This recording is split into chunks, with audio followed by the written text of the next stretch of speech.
السلام عليكم ورحمة الله وبركاته. الحمد لله كفى وسلام على عباده الذين اصطفى.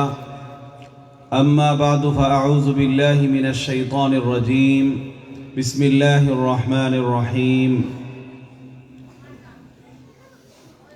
فلولا نفر من كل فرقة منهم طائفة ليتفقهوا في الدين ولينذروا قومهم إذا رجعوا إليهم لعلهم يذكرون. صدق الله العظيم.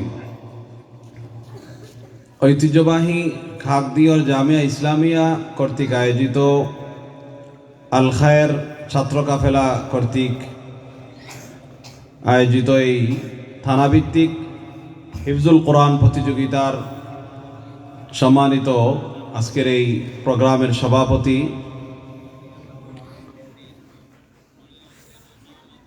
আমার পাশে মঞ্চে উপবিষ্ট গহরপুর জামিয়ার শিক্ষা সচিব,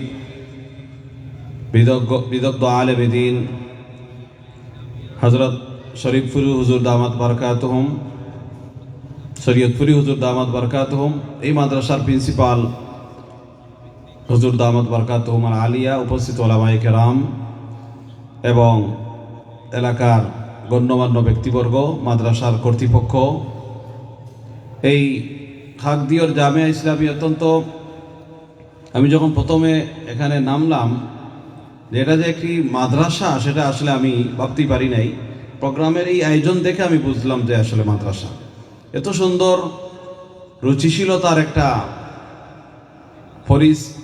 পরিচয় এই মাদ্রাসার মধ্যে এসে আমি বুঝতে পারলাম যে এলাকাবাসীর, মাদ্রাসার পৃষ্ঠপোষক যারা আছেন, কমিটিতে যারা আছেন, যেই সংস্থার পক্ষ থেকে মাদ্রাসার এই ডোনেশন হয়েছে, অত্যন্ত রুচিশীলতার পরিচয় দিয়েছেন এবং আমি খুবই আনন্দিত হয়েছি যে একটি কওমি মাদ্রাসা এত সুন্দর একটা ভবন থাকতে পারে। এটা আসলেই আমাদের সিলেটের জন্য আমি মনে করি একটা বিরল একটি এই মাদ্রাসা এবং বিরল একটি বিল্ডিং।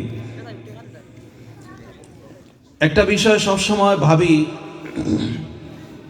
বিভিন্ন এলাকায় গেলে আমি ওই এলাকার কওমি মাদ্রাসার খবর নেই যে ওই এলাকার মাদ্রাসা আসেনি বা মাদ্রাসা কেমন, কি পরিমাণ, কোন জামাত পর্যন্ত আছে, ছাত্র সংখ্যা কেমন, পড়াশোনার পরিস্থিতি কেমন, এগুলো আমি খোঁজখবর নেওয়ার চেষ্টা করি, এটা মনের টান থেকে। তো যখন কোনো এলাকায় যাওয়ার পরে দেখি যে অন্য জেনারেল প্রতিষ্ঠান খুবই সুন্দর আর একটি মাদ্রাসা জীর্ণ শীর্ণ অবস্থায় আছে, খুবই বেহাল অবস্থায় আছে, তখন কষ্ট লাগে, খারাপ লাগে। যদিও অন্য প্রতিষ্ঠান সরকারি পৃষ্ঠপোষকতা খুব সুন্দর বিল্ডিং হয়, কিন্তু এই জাতীয় প্রতিষ্ঠান দেখা যায় খুবই জীর্ণ শীর্ণ অবস্থায় আছে, তখন খুব খারাপ লাগে এবং ওই এলাকায় দ্বীনি হালতটা আঁচ করা যায় ওই এলাকার মাদ্রাসা দেখে। তো আলহামদুলিল্লাহ এই এলাকার খাগদিয়র খন্দকার বাজার এলাকার এই মাদ্রাসা দেখে এই এলাকার মানুষের দ্বীনি হালতও আমি এবং যে কেউ এখানে অনুভব করতে পারবে এই এলাকার মানুষের দ্বীনি তারাক্কি, দ্বীনি হালত কত উঁচু, দ্বীনি রুচিশীলতা, দ্বীনি চিন্তা ফিকির কত আলী, কত উন্নত। আল্লাহ তাআলা যারা এই প্রতিষ্ঠানের পৃষ্ঠপোষকতায় কাজ করছেন সকলকে আল্লাহ তাআলা জাযায়ে খায়ের দান করুন। মুহতারাম হাজিরিন, দীর্ঘ রাত হয়ে গেছে, কনকনে শীত, এজন্য কথা দীর্ঘ করব না। আমরা এই জাতীয় প্রতিষ্ঠানে আমাদের বাচ্চাদেরকে, সন্তানদেরকে আমরা কেন পড়াবো? মাদ্রাসায় পড়ানো, মাদ্রাসার শিক্ষা ব্যবস্থা, এই শিক্ষা ব্যবস্থা কেন আমরা আমাদের সন্তানদেরকে দিব? এই যে আজকের প্রতিযোগিতা হইল, যে বাচ্চাগুলো কোরআনুল কারীমের তেলাওয়াত করলো, এই তেলাওয়াতগুলো, এই যে যোগ্যতা তারা অর্জন করলো, মাদ্রাসা শিক্ষায় এই কোরআনের শিক্ষা, হাদিসের শিক্ষা, এমন শিক্ষা অর্জন করা হয় মাদ্রাসায় যে যেই বাচ্চাটা, যেই ভবিষ্যৎ প্রজন্ম, সে তার আখেরাতের সাথে একটা কি সম্পর্ক তৈরি হয়, যেই শিক্ষাটা তার আখেরাতকে সাজায়, যেই শিক্ষাটা তাকে আখেরাতের চূড়ান্ত গন্তব্য জান্নাতে নিয়ে যাওয়ার পথে আগাইয়ে দেয়। এই শিক্ষা এই প্রতিষ্ঠানগুলোতে এই রকমের শিক্ষা হয়, যেই শিক্ষার সম্পর্ক আরশের সাথে, যেই শিক্ষার সম্পর্ক সরাসরি আল্লাহ রাব্বুল আলামিনের ওহীর সাথে সম্পর্ক। সুতরাং এই সকল মাদ্রাসায় আমাদের সন্তানদেরকে দিব কিসের জন্য? শুধু দুনিয়ার ক্যারিয়ারের জন্য না, বরং আখেরাতেরও ক্যারিয়ার করা হয়। এমনকি আখেরাতকেই চূড়ান্ত ক্যারিয়ার, চূড়ান্ত গন্তব্য হিসাবে তাকে সেইভাবে তাকে প্রস্তুত করে তোলা হয়। এজন্য মাদ্রাসায় পড়ানো আমাদের সন্তানদেরকে, বা মাদ্রাসায় পড়া আমাদের, এটা কেন দরকার? যে সে একজন কি হবে? খাঁটি ইমানদার হবে, খাঁটি মুমিন হবে। আমরা যারা এই রকমের মুসলিম অধ্যুষিত দেশে বসবাস করি, আমরা আমাদের কর্তব্য হলো যে আমাদের সন্তানের ইমানি ক্যারিয়ারকে নিশ্চিত করা, আমাদের সন্তানের ইমানি ভবিষ্যৎকে নিশ্চিত করা, যে তাকে এমনভাবে আমি গড়ে তুলব যাতে তার ভবিষ্যতে সে কি অন্তত ইমান নিয়ে সে বাঁচতে পারে। বড় আলিম হবে এটা জরুরি না, এটা সবার জন্য জরুরি না, কিন্তু সবাই কামিল ইমানদার হবে, পরিপূর্ণ মুমিন হবে, এটা সবার জন্য জরুরি, এটা ফরজে আইন। এই প্রতিষ্ঠানগুলো অন্তত আপনার সন্তানের বেসিক যে ইমানের যে শিক্ষা আছে, তাওহীদের যে শিক্ষা আছে, এবং যেই শিক্ষাটা নিয়ে সে মৃত্যু পর্যন্ত সে যেতে পারবে, আখেরাতে যেতে পারবে, যেই শিক্ষা নিয়ে, সেটা এই জাতীয় প্রতিষ্ঠানে আপনার সন্তানকে দিতে পারে। আপনি যদি এখানে নুরানি লেভেলের যে 3টা ক্লাস আছে, এগুলো যদি আপনি তাকে সম্পন্ন করে আপনি প্রতিষ্ঠান থেকে নিয়েও নেন, কোনো সমস্যা নেই, তাকে স্কুলে কলেজে দেন, কোনো অসুবিধা নেই। সে কি করতে পারবে? সে তার অন্তত ইমানি যে বেসিক যে ইমানের যে রসদ আছে সেটাকে সে গ্রহণ করে নিল, এবং ভবিষ্যতে সে যেই পরিবেশে যাও, যেই মাহৌলে যাও, কিন্তু সে তার ইমান নিয়ে থাকবে, আমল নিয়ে থাকবে। অন্তত তার ভিতরে কুল্লু মাউলুদিন ইউলাদু আলাল ফিতরা ফাআবাওয়াহু ইউহাউবিদানিহি আও ইউনাসসিরানিহি আও ইউমাজ্জিসানিহি, যে প্রত্যেক সন্তান যে ফিতরাতের উপর জন্মগ্রহণ করে, ফিতরতে দ্বীন, ফিতরতে ইসলাম, দ্বীন হানিফের উপর দেশে জন্মগ্রহণ করে, ওই ফিতরাতটা তাকে একটু জ্বালিয়ে, ফিতরতটাকে আরো মজবুত করে তাকে যদি অন্য প্রতিষ্ঠানে দেন, জেনারেল প্রতিষ্ঠানে দেন, কোনো সমস্যা নেই, কিন্তু বেসিকটা থাকতে হবে দ্বীন, বেসিকটা থাকতে হবে ইমান। এই জন্য আমাদের কথা হলো যে এই জাতীয় প্রতিষ্ঠানে যদি আপনার সন্তানকে অন্তত প্রাথমিক শিক্ষাটা দেওয়ান, তাহলে সে একজন খাঁটি ইমানদার হবে, মুমিন হবে। এই জাতীয় প্রতিষ্ঠান যদি আপনার সন্তান দেন, তাহলে কি হবে? এই সন্তান একজন মুত্তাকি, পরহেজগার হবে। যে তাকওয়ার কথা কোরআনুল কারীমের একেবারে প্রথম দিকেই শিক্ষা দেওয়া হয়, পরহেজগারির কথা শিক্ষা দেওয়া হয়। পুরো কোরআনে তাকওয়ার আলোচনা আছে, আল্লাহর ভয়। যার ভিতরে আল্লাহর ভয় আছে সে কোনোদিন দুর্নীতি করবে না, যার ভিতরে আল্লাহর ভয় আছে সে জুলুমবাজি করবে না, যার ভিতরে আল্লাহর ভয় আছে সে মানুষের হক নষ্ট করবে না, আল্লাহর হক নষ্ট করবে না। মোহতারাম হাজিরিন, এই জন্য এই জাতীয় প্রতিষ্ঠানের কি আছে? দরকার আছে। এটা একটি কম্বাইন্ড প্রতিষ্ঠান, মানে ছেলে শাখাও আছে, মেয়ে শাখাও আছে। এমনকি মেয়ে পাশাপাশি মাদ্রাসার তালিম এবং তারবিয়ত, এই 2টা জিনিস যদি হয়, তাহলে একটা মাদ্রাসা তার সফলতার জন্য যথেষ্ট, তালিম এবং তারবিয়ত। তো আলহামদুলিল্লাহ, আমি যতটুকু খবর নিতে পেরেছি যে তালিমি হালতও আগের তুলনায় দিন দিন উন্নত হচ্ছে। উলামায়ে কেরামের তত্ত্বাবধানে থাকে, ঘরে যদি নাফরমানির পরিবেশ থাকে, ঘরে যদি বেপরদার পরিবেশ থাকে, ঘরে যদি হিন্দি সিরিয়ালের পরিবেশ থাকে, তাহলে এই সন্তান মাদ্রাসায় আসতে চাইবে না। আমাদের কাছে অনেক অভিভাবক অভিযোগ করেন, হুজুর আমার ছেলে মাদ্রাসায় যেতে চায় না, সে স্কুলে যেতে চায়। আমি বললাম, আপনার ঘরকে মাদ্রাসা বানান, সে মাদ্রাসায় চলে আসবে। আর আপনার ঘরকে স্কুল বানায় রাখছে, তো স্কুলে যেতে চাইবেই। আপনি আপনার ঘরকে মাদ্রাসা বানান, আপনার ঘর থেকে টিভি সরাইয়া ফেলেন, আপনার ঘর থেকে সব রকমের নাফরমানি সরাইয়া ফেলেন, দেখবেন আপনার সন্তানের আপনার ঘরে আপনি নামাজ কায়েম করেন, আপনার ঘরে আপনি তেলাওয়াতের পরিবেশ তৈরি করেন, আপনার ঘরে আপনি আমলের পরিবেশ, তালিমের পরিবেশ তৈরি করেন, দেখবেন আপনার সন্তান সে আপনার ঘরকেও সে মাদ্রাসা মনে করবে। মাদ্রাসায় আসতে সে কি করবে? সে মজা পাবে, সে এটাকে উপভোগ করবে। আর ঘরকে বানাইয়া রাখলেন নাফরমানের আখড়া, ঘরকে বানাইয়া রাখলেন গুনাহের আখড়া, ঘরকে বানাইয়া রাখলেন হিন্দি সিনেমার একেবারে হিন্দি সিনেমার জাহান্নাম, তাহলে তো সে মাদ্রাসা আসতে চাইবে না। সে ওটাকে মজা নেবে, মজা যে ঘরে থাকলে টিভি দেখা যায়, ঘরে থাকলে কি সিরিয়াল দেখা যায়, নাটক দেখা যায়, সে মাদ্রাসায় আসবে কিভাবে? এই জন্য ঘরকে মাদ্রাসায় পরিণত করতে হবে। ঘরে তেলাওয়াত, তালিম, নামাজ এগুলোর পরিবেশ করতে হবে প্রত্যেকের ঘরে। ঘর থেকে টিভিগুলো সরাই ফেলতে হবে, আপনার ঘর থেকে সিরিয়ালের এগুলো সরাই ফেলতে হবে। হিন্দি সিরিয়াল, দেশীয় সিরিয়াল যেগুলো আছে এগুলো সরাই ফেলতে হবে। তখন কি হবে? আমাদের সন্তানরা মাদ্রাসায় আসতে চাইবে, ব্যাপকভাবে সন্তানরা মাদ্রাসায় ভর্তি হবে। এই জন্য আমরা আমাদের ঘরের পরিবেশটাকেও ভালো রাখবো। আজকে সবচেয়ে বেশি আলোচনা করার, সবচেয়ে বেশি আক্ষেপের ব্যাপার হলো আমাদের সোশ্যাল অ্যাক্টিভিটি। আমাদের সোশ্যাল অ্যাক্টিভিটি আমাদেরকে অন্তঃসার শূন্য করে দিচ্ছে, আমাদের জ্ঞান থেকে, আমাদের ইলম থেকে আমাদেরকে দূরে সরাইয়া দিচ্ছে। আমরা আজকে কিতাব হাতে নেই না, কিতাব মোতালা করি না, আমরা বই পড়াশোনা করি না, বই পুস্তক পড়ি না। আমরা বড়রা মোবাইল ব্যবহার করি কন্টিনিউ সব সময়। আমাদের সন্তানরাও আমাদের হাতে মোবাইল থেকে তারাও মোবাইলে আসক্ত হয়ে পড়ে। এই যে বিষয়গুলো, এই ফোনটা হচ্ছে আমাদের জন্য অনেক ক্ষতিকর একটা জিনিস, কিন্তু দুঃখজনকভাবে এটা আমাদের সাথে রাখতে হয়, এটা সাথে নিয়ে চলতে হয়। তবে মোবাইল, অ্যান্ড্রয়েড ফোন এগুলো আমরা ছেড়ে দিব, এগুলো টোটালি বাদ দিয়ে দিব, সেই কথা বলি না। সেই কঠিন কথা আমি নিজেও পালন করতে পারবো না, আপনাদেরকে বলি না। তবে এতটুকু করতে হবে যে মোবাইলটাকে একটা কন্ট্রোলের মধ্যে নিয়ে আসতে হবে। এটা এমন একটা সাবজেক্ট, এমন একটা বিষয় যেটা সবার জন্য, একেবারে বৃদ্ধ থেকে নিয়ে একটা বাচ্চা পর্যন্ত সবার জন্য এই কথাগুলো দরকার, আমলের দরকার। যে আমরা আমাদের মোবাইলগুলোকে কি করব, আমরা কন্ট্রোল করে ফেলবো, আমরা সোশ্যাল অ্যাক্টিভিটি আমরা কমিয়ে ফেলবো। আজকে সন্তানরা মোবাইল ছাড়া খায় না। সন্তানদের হাতে মোবাইল একটা সময়, দীর্ঘ সময় মোবাইল তার হাতে দেওয়া হয়। এরকমের ঘটনা ঘটে যে জিজ্ঞাসা করা হয় যে আপনাকে ফোন দিলাম, ফোন ধরলেন না, ফোন ব্যাকও করলেন না, বলে ছেলের হাতে, বাচ্চার হাতে মোবাইল ছিল। এই যে অকপটে এই যে স্বীকারোক্তিটা, এটা লজ্জা ছাড়া আর কিছু না। এটা কি লজ্জার জিনিস যে বাচ্চার হাতে আপনি ফোন দিয়ে দিলেন, বাচ্চা জ্বালাতন করে, বাচ্চা দুষ্টমি করে, আপনি ফোন দিয়ে দিলেন। এটা হচ্ছে কি যে আমি মোবাইলে বেশি আসক্ত, সেও আসক্ত হয়ে পড়েছে। আমি যদি তার সামনে মোবাইল ব্যবহার না করতাম, মোবাইলকে যদি এটা কন্ট্রোলে ব্যবহার করতাম, সে মোবাইল চাইতো না, সে মোবাইল চাইতো না কখনো। কিন্তু আমরা এটা করি, খুবই দুঃখের বিষয়।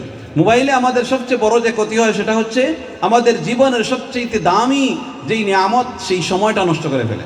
যেই সময়ের কথা কাল কিয়ামতের দিন আল্লাহর দরবারে জবাব দিতে হবে, আল্লাহ রাব্বুল আলামিনের কাছে জবাব দিতে হবে। আন উমরিহি ফীমা আফনাহু, আল্লাহ রাব্বুল আলামিন সময়ের কসম করেছেন, সেই সময়ে আমরা মোবাইলের পিছনে ব্যয় করি। এই মোবাইল আমাদেরকে কোন দিকে নিয়ে যাচ্ছে? এই মোবাইল আমাদেরকে, যেই আমরা নামাজের পরে তাসবিহ পড়ার কথা, সেই নামাজের পরে আমরা মোবাইল খুলে দেখি নতুন কোনো আপডেট আইছে কিনা। এই মোবাইল আমাদেরকে এত কঠিন মুখোমুখি নিয়ে দাঁড় করিয়েছে যে আমরা আমাদের হাতে কোরআন থাকার কথা, মোবাইল উঠে গেছে। এই মোবাইল আমাদেরকে কি করেছে? কোরআন থেকে দূরে সরিয়ে নিয়েছে। মোবাইল আমাদেরকে তাসবিহাত থেকে দূরে সরিয়ে নিয়েছে। মোবাইল আমাদেরকে নফল ইবাদত থেকে দূরে সরিয়ে নিয়েছে। আল্লাহর হুকুম আহকাম, আল্লাহর হুকুকাত থেকে আমাদেরকে দূরে সরিয়ে নিয়েছে। এই মোবাইল আমাদেরকে বান্দার হক থেকে দূরে সরিয়েছে। এই মোবাইল আমাদেরকে আত্মীয়তার সম্পর্ক ছিন্ন করতে বাধ্য করেছে। এই মোবাইল আমাদেরকে আমাদের পিতামাতার হক আদায় করতে আমাদেরকে দূরে সরিয়ে নিয়েছে। আমরা পিতামাতার কাছে যাই না, পিতামাতার কাছে একটু বসি না, তাদের দুঃখ সুখের কথা একটু শুনি না, মোবাইলের পিছনে থাকার কারণে পিতামাতার হক আদায় করি না।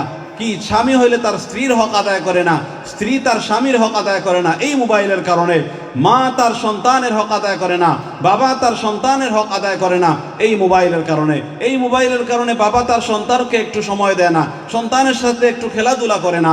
এই মোবাইলের কারণে মা তার সন্তানকে একটু পিঠা, একটু কি এই যে শীতের পিঠা বানায় খাওয়ায় না। কিসের জন্য? মোবাইলের কারণে। কারণ মোবাইলে সময় দিচ্ছে, বাচ্চাকে এগুলো খাওয়ানোর সময় নাই। এই মোবাইলের কারণে মা তার বাচ্চার হক নষ্ট করে, বাবা তার বাচ্চার হক নষ্ট করে, সন্তান তার বাবা মার হক নষ্ট করে, মানুষ তার আত্মীয় স্বজনের সাথে সম্পর্ক ছিন্ন করে। কিসের জন্য? এই মোবাইলের কারণে। তাহলে এই একটি মাত্র যন্ত্র আমাদেরকে অধপতনের কত চূড়ান্ত পর্যায়ে নিয়ে গিয়েছে আমরা কল্পনা করি না, এটাকে আমরা স্বাভাবিক মনে করি। সন্তান একটু আদরের জন্য লালায়িত থাকে, আমরা মোবাইল আমাদের হাতে, সন্তানের চাইতে মোবাইল আমাদের কাছে গুরুত্বপূর্ণ হয়ে উঠেছে। আমাদের বাবা মার চাইতে মোবাইল আমাদের কাছে গুরুত্বপূর্ণ হয়ে উঠেছে। আজকে কি স্বামী তার স্ত্রীর কাছে কিছু হক আছে, স্ত্রীর তার স্বামীর কাছে হক আছে, সেগুলোর প্রতি আমরা কর্ণপাত করি না, আমরা মোবাইলের পিছনে সময় নষ্ট করি। এই যে বিষয়গুলো আমরা মোবাইলে সময় কাটাতে বুধ থাকতে আমরা দীর্ঘ রাত পর্যন্ত মোবাইলে আমরা কি করি? আমরা মোবাইল ব্যবহার করি, আমরা সোশ্যাল অ্যাক্টিভিটিতে থাকি, আর ফজরের নামাজ আমরা পড়ি না। আমাদের ফজরের যে গুরুত্বপূর্ণ মূল্যবান সময়, সেই সময়টা মোবাইল খেয়ে নিয়েছে। এই সময়টা, বরকতময় সময়টাকে মোবাইল আমাদেরকে কি করেছে? হাতছাড়া করে দিয়েছে। কেন? যে আমরা এটা নেশার মধ্যে আমরা আছি। এমনকি বর্তমান সময়ের যারা বিজ্ঞানী যারা আছেন এই সকল বিষয় যারা গবেষণা করেন, তাদের কথা হচ্ছে মোবাইলের আসক্তি, মোবাইলের নেশা, এটা কোকেনের চাইতেও আরো মারাত্মক, এটা মদের চাইতেও আরো মারাত্মক মোবাইলের নেশা। আজকে জোয়ান, বৃদ্ধ, নারী, পুরুষ, বাচ্চা সবাই কি প্রজন্ম, 3 প্রজন্ম একসাথে মোবাইল ব্যবহার করে। এর চাইতে আশ্চর্য আর কিছু হতে পারে না। হতে পারে ভালো কাজে আমরা ব্যবহার করি, কিন্তু এটাকে কন্ট্রোল করতে হবে। বিশেষ করে বাচ্চাদের সামনে, বাচ্চাদেরকে যেই মায়েরা মোবাইল দিয়ে খাওয়ায়, এটা বাচ্চাদের অপূরণীয় ক্ষতি করে। এটা আমাদের অভিভাবক সমাজ আমাদেরকে বুঝতে হবে। এই জন্য আমাদেরকে কি করতে হবে, এই সকল বিষয়গুলো খেয়াল রাখতে হবে। আমরা আজকে আমরা এই যে আমাদের মধ্যে যতগুলো ফিতনা আছে, এর মধ্যে একটা ফিতনা হচ্ছে এই বড় মোবাইলের ফিতনা। অনেকগুলো ফিতনা আমাদের সামনে। মহিলা মাদ্রাসা, বানাত মাদ্রাসা, মেয়েদের জন্য আমরা তালিম, শুধু না তালিমের পাশাপাশি ওদেরকে সিফাতের তালিম দিতে হবে, তারবিয়ত দিতে হবে। সে সংসারে গেলে কিভাবে সংসার জীবন যাপন করবে, সে তার স্বামীর হক কতটুকু আদায় করবে, সে তার কি যৌথ ফ্যামিলি হলে তার শ্বশুর শাশুড়ির হক তাদের কাছে কতটুকু। আমাদের মেয়েদের কাছে একটা মাসলা জানা হয়ে গেছে যে মেয়েদের নাকি শ্বশুর শাশুড়ির নাকি খেদমত করতে হয় না, শ্বশুর শাশুড়ির কি, যার কারণে দেখা যায় অনেক ক্ষেত্রে সংসারের মধ্যে দ্বন্দ্ব লাগে, কি সংসারের মধ্যে কি লাগে, সমস্যা সৃষ্টি হয়, মনোমালিন্য সৃষ্টি হয়, এরপরে অনেক ঝগড়াঝাটি, তালাক পর্যন্ত হয়ে যায়। এই জন্য আমাদের মেয়েদেরকে এই বিষয়গুলো শিক্ষা দিতে হবে, যে একটু সহনশীলতা শিক্ষা দিতে হবে, যৌথ পরিবারে কিভাবে চলতে হবে, পরিবারে গিয়েই কি স্বামীকে নিয়ে আলাদা হওয়ার চিন্তা, এগুলো ছাড়তে হবে। এভাবে কিন্তু আমাদের মেয়েদেরকে শিক্ষাটা দিতে হবে। আমাদের এই সকল মাদ্রাসায় আমাদেরকে আমাদের ইমানের সুরক্ষার যেভাবে শিক্ষা দেয়, আমাদেরকে বিভিন্ন রকমের বিপদের মুখোমুখি হওয়া থেকেও বাঁচায় এই সকল মাদ্রাসার দ্বীনের শিক্ষা, কোরআনের শিক্ষা। একটা বিষয় স্মরণ হইল, আমি শেষ করে দিচ্ছি। একটা বিষয় স্মরণ হইল যে বর্তমান সমাজে পারিবারিকভাবে যত অশান্তি চলতেছে, বিরাজ করতেছে, তোর মধ্যে বড় একটা অশান্তি হলো স্বামী স্ত্রীর মনোমালিন্য। স্বামী স্ত্রীর কি এমন কোনো পরিবার নাই যে সকল পরিবারে স্বামী স্ত্রীর মনোমালিন্য নেই? অন্তত 95% পরিবারে কি আছে, সাংসারিক ঝগড়া আছে, দ্বন্দ্ব আছে। কি হয়তো শ্বশুর শাশুড়ি, হয়তো স্বামী স্ত্রী, যৌথ ফ্যামিলি, বিভিন্ন রকমের কি আছে। এর মধ্যে আমরা বিশেষ করে যখন একজন স্বামী চতুর্দিক থেকে চাপের মুখোমুখি হওয়ার পরে যখন একজন স্বামী সে সিদ্ধান্ত নেয় তার স্ত্রীকে তালাক দেবে, তখন তালাক দেওয়ার ক্ষেত্রে সে একটু ভাবে না, সে হুট করেই 3 তালাক দিয়ে দেয়। হুট করে কি করে 3 তালাক দিয়ে দেয়। তালাকের মাসলা কেন এখানে আনলাম, যে আমাদের সমাজে আমরা তো এই বিষয় নিয়ে কাজ করি, আমাদের কাছে যে তালাকের ফতোয়াগুলো যায়, আমরা দেখি যে টুনকো বিষয় নিয়ে স্বামী তার স্ত্রীকে 3 তালাক দিয়ে দেয়। তো সামান্য বিষয় নিয়ে তালাকের মাসলা না জানার কারণে অধিকাংশ পরিবার আজকে অবৈধভাবে সংসার করতেছে। অধিকাংশ স্বামী স্ত্রী অবৈধভাবে সংসার করতেছে। ঢাকায় প্রতি ঘন্টায় 4টি কি বিবাহ ভঙ্গের মতো ঘটনা ঘটে। তো এভাবে আমাদের সিলেটে হয় না যে এরকম না, এরকম অহরহ হচ্ছে। কিছু আইনিভাবে হচ্ছে যেগুলো মিডিয়ায় আসে, আর কিছু ঘরোয়াভাবে হচ্ছে যেগুলো মিডিয়ায় আসে না। অনেক পরিবার ভঙ্গ হচ্ছে, পরিবার ছিন্ন হচ্ছে, তালাক হচ্ছে, আবার দেখা যায় তারা কি হয়ে যায়, একসাথে হয়ে যায়। এই সকল মাদ্রাসায় পড়াশোনা করলে ছেলে হোক বা মেয়ে হোক, অন্তত তালাকের মাসআলা জানবে, জানার কারণে তার সংসার টিকিয়ে রাখতে সে ভূমিকা রাখবে। কোন তালাক, কিভাবে তালাক বললে চিরস্থায়ীভাবে কি হয়ে যায়, স্থায়ীভাবে স্ত্রী বিচ্ছিন্ন হয়ে যায়, কিভাবে তালাক দিলে আবার নিয়ে আসতে হবে, কিভাবে তালাক দিলে নতুন আকদের মধ্যে নিয়ে আসা যায়, এই বিষয়গুলো এই সকল মাদ্রাসায় এই জন্য শিক্ষা দেওয়া হয়। এই জন্য এই সকল মাদ্রাসা আমাদের পরিবার ব্যবস্থা রক্ষার জন্য এক একটা রক্ষা কবচ। আজকে এই সকল মাদ্রাসা, বললাম যে ইমানের শিক্ষা দেওয়া হয়। ইমানের শিক্ষা বলে তো কথা বলে ফেলেছি, এটা তো সহজ, বিষয়টা তো সহজ না। ইমানের রক্ষা কবচ হচ্ছে এই সকল মাদ্রাসা। অনেক সময় কুফরি কলিমা বের হয়ে যায় আমাদের অনেক মুরব্বীদের মুখ থেকে। আল্লাহর অনেক ফয়সালা আছে, সিদ্ধান্ত আছে, আমরা বাহ্যিক দৃষ্টি স্বাভাবিকভাবে আমরা মেনে নিতে পারি না, আমাদের কাছে কষ্ট লাগে, আমরা আল্লাহকে দোষারোপ করে বলি। এই সকল বিষয়, যেটা কি কুফরি কালিমা যদি কেউ বলে ফেলে, আল্লাহর কোনো ফয়সালাকে যদি আমাদের বাহ্যিক দৃষ্টিতে আমাদের কাছে কষ্টকর মনে হলেও এর মধ্যে যে খায়ের আছে, কল্যাণ আছে, সেই অনুভূতি যদি আমাদের ভিতরে না থাকে, আল্লাহর উপরে যদি আমরা সামান্যতম বিরক্ত হই, আমাদের ইমান চলে যাবে। এই জন্য এই সকল প্রতিষ্ঠানে পড়লে অন্তত আমাদের ইমান সুরক্ষার, কুফরি কালিমা কিভাবে বললে আল্লাহর নাফরমানি হবে, আল্লাহর সাথে কুফরি হয়ে যাবে, এই সকল বিষয় আমরা এই সকল মাদ্রাসাগুলোতে আমার শিক্ষা দেওয়া হয়। এই জন্য ইমানের সুরক্ষা, পরিবারের সুরক্ষা, সামাজিকতার সুরক্ষা, সমাজে দুর্নীতি হবে না, সমাজে কি হবে না, লুটপাট হবে না, জুলুমবাজি হবে না, সমাজের মধ্যে অন্যায় অনাচার, ঘুষ সুদ ঘুষ যেগুলো আছে এগুলো হবে না। এই সকল মাদ্রাসাতে যদি আমরা দ্বীনের শিক্ষা আমাদের সন্তানদেরকে দেই, এই জন্য বলছিলাম যে আল্লামা ইকবাল বলেছেন, तुम शौक से कॉलेज में पढ़ो, पार्क पे फूलो, चरक पे झूलो, लेकिन एक सखन बंदाए नियाज बंदाए आजिज का रहे याद, अल्लाह को और अपनी हकीकत को ना भूलो। তুমি কি করো, আকাশে উড়ো, তুমি কলেজে পড়ো, তুমি বিভিন্ন রকমের কি শিক্ষা অর্জন করো, কোনো সমস্যা নাই, তবে আল্লাহকে এবং নিজের হাকিকত মানে ইমান, নিজের ইমানকে কখনো কি করা যাবে না, ভোলা যাবে না। নিজের শিকড়ের পরিচয়, শিকড়ের সাথে আমাদের ভবিষ্যৎ প্রজন্মকে শিকড়ের সাথে সম্পৃক্ত রেখে যদি তাকে জেনারেশনকে শিক্ষিত করেন, এই সন্তান হবে কি দেশের জন্য সম্পদ। এই জন্য আল্লাহ রাব্বুল আলামিন আমাদের সকলকে তৌফিক দান করুন, যে কথাগুলো বিক্ষিপ্তভাবে বললাম আমল করার তৌফিক দান করুন, আমিন। ওয়া আখিরু দাওয়ানা আলহামদুলিল্লাহি রাব্বিল আলামিন।